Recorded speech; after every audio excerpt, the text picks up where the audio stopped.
आज भाईचारे के इस जहर ने हम सबको खत्म करके रख दिया है। आप यदि सोचते हैं कि अभी तो ये बांग्लादेश में हो रहा है और भारत में ऐसा नहीं होगा, हम सब सुरक्षित हैं, तो ये आप सबका भ्रम है। बांग्लादेश कभी भारत का हिस्सा हुआ करता था। 1971 में जब बांग्लादेश में भुखमरी हुई, जब बांग्लादेश भारत से अलग हुआ, वहां पर रोटी नहीं थी। मुसलमान वहां के दो दो रोटी के लिए मोहताज हो रहे थे। तो ढाका में जो इस्कॉन मंदिर था, वहां के पुजारियों ने, इस्कॉन के लोगों ने न्यूयॉर्क में अपने कार्यक्रम करके कई लाख मिलियन डॉलर रुपया इकट्ठा किया और वहां बांग्लादेश में ला करके मुस्लिम जो वहां के वासी थे उनको खाना खिलाया। लेकिन जब विद्रोह हुआ तो सबसे पहले इस्कॉन मंदिर को टारगेट बनाया गया और जगन्नाथ की मूर्तियों में आग लगा दी गई, मंदिरों में आग लगा दी गई, सारे पुजारियों को, सारे इस्कॉन के लोगों को जला करके जिंदा राख कर दिया गया।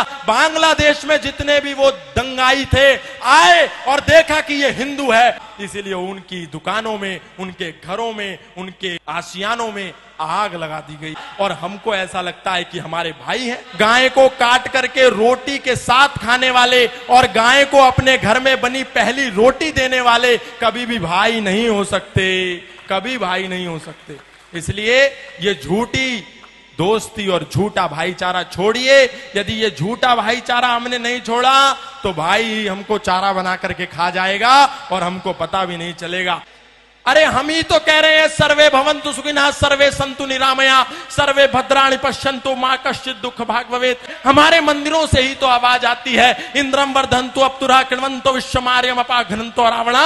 लेकिन आपको ऐसा लगता है कि जैसे ये सनातन धर्म के मंच संपूर्ण विश्व के कल्याण की मांग करते हैं, शायद उनकी मस्जिदों से, शायद उनके मदरसों से भी इसी कल्याण की मांग की जाती होगी। क्योंकि आपको समझ में नहीं आता, जो दिन में 5 समय आवाज आती है, ला इलाहा इल्लल्लाह मोहम्मद रसूलुल्लाह अशहदु अल्ला इलाहा इल्लल्लाह हुवा अशहदु अन मोहम्मदन अब्दुहु व रसूलुहु। उसका मतलब क्या है?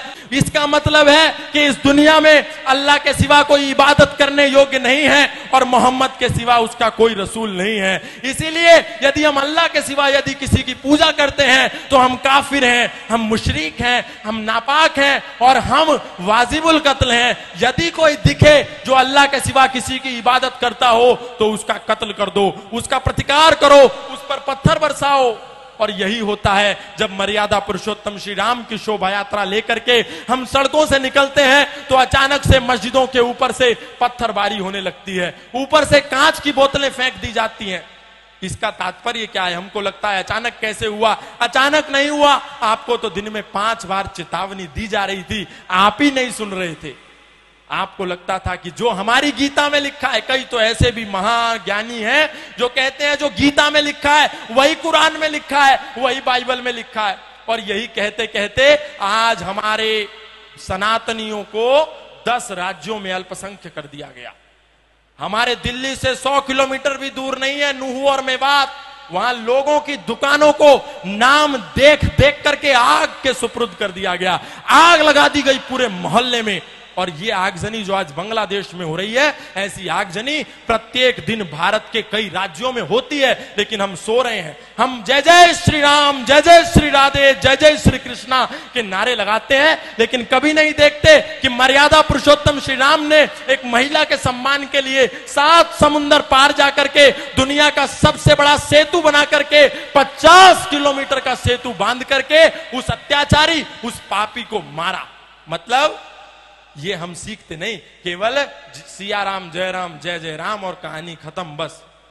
हमको इतने में ही शॉर्टकट रास्ते में मोक्ष चाहिए। हम ये नहीं कहते कि हम किसी का प्रतिकार करें, हम ये भी नहीं कहते हम किसी से हिंसक हो जाएं, लेकिन हम ये कहते हैं हम किसी पर अटैक ना करें तो कम से कम अपने पास डिफेंस का साधन रखें। सनातन धर्म कभी भी पहले अटैक के लिए नहीं कहता, लेकिन सनातन धर्म आत्मरक्षा की बात करता है, डिफेंस की बात करता है। अग्रतश्चतुरः वेदा पृष्ठतः सहस्रम धनु इदम ब्रह्मम इदम शस्त्रम शापादपि शरादपि शस्त्रेण रक्षति ही राष्ट्र शास्त्र चर्चा प्रवर्तते। विश्वामित्र आदि ऋषियों के यज्ञ हवन भी तभी सफल होते हैं जब पहरे पर स्वयं धनुर्धर राम खड़े होते हैं। यदि हमारे पास शस्त्र और शास्त्र नहीं होगा तो हमारा कल्याण 10 सालों में हो जाएगा, ये आप मान करके चलिए। आज सनातनियों ने अपने शस्त्रों को भी कोने में फेंक दिया और शास्त्रों में भी दूर हो गए, बोले बस इनको तो लाल कपड़े में रखेगा। नहीं, राम वही जो मर्यादाओं की परिभाषा बने रहे, राम वही जो भारत भू की अंतिम आशा बने रहे। अरे जिसने राजमहल के वैभव को सन्यासी बना दिया, जिसने खुद को राजा से हंसकर वनवासी बना दिया, माना उसकी जन्मभूमि मुद्दे पर हर काम जरूरी है, मगर अयोध्या से पहले हर दिल में राम जरूरी है, मगर अयोध्या से पहले। इसलिए संकल्प लेकर के कहिए कि आज के बाद हम जातिवाद नहीं करेंगे। जातिवाद को नहीं छोड़ा तो वही हाल होगा जो बांग्लादेश में हुआ। किसी ने जाकर के नहीं पूछा कि तुम ब्राह्मण हो क्या, तुम जाट हो क्या, तुम गुजर हो क्या, तुम मणिया हो क्या, तुम मारवाड़ी हो क्या, तुम तेली हो क्या, तुम धोबी हो क्या। बांग्लादेश में जितने भी वो दंगाई थे आए और देखा कि ये हिंदू है, फिर वो चाहे जाट था, चाहे गुजर था, चाहे इस्कॉन का था, चाहे आर्यों का था, चाहे राधा स्वामी था, चाहे निरंकारी था, उसने देखा कि ये हिंदू था। इसीलिए उनकी दुकानों में, उनके घरों में, उनके आशियानों में आग लगा दी गई। इसीलिए कुछ दिन के लिए इस जातिवाद के जहर से बाहर निकलिए और एक होकर के सब लोग ओम ध्वज के नीचे आ जाइए। तो एक होकर के ओम ध्वज के नीचे तभी काम बनेगा, क्योंकि वो सब चांद सितारे के नीचे हैं। चाहे बरेलवी हो, चाहे अहमदिया हो, चाहे मोहम्मदी हो, चाहे कुरैशी हो, सब एक हैं, लेकिन हम बटे हुए हैं। ये छोड़िए, हम सब अभी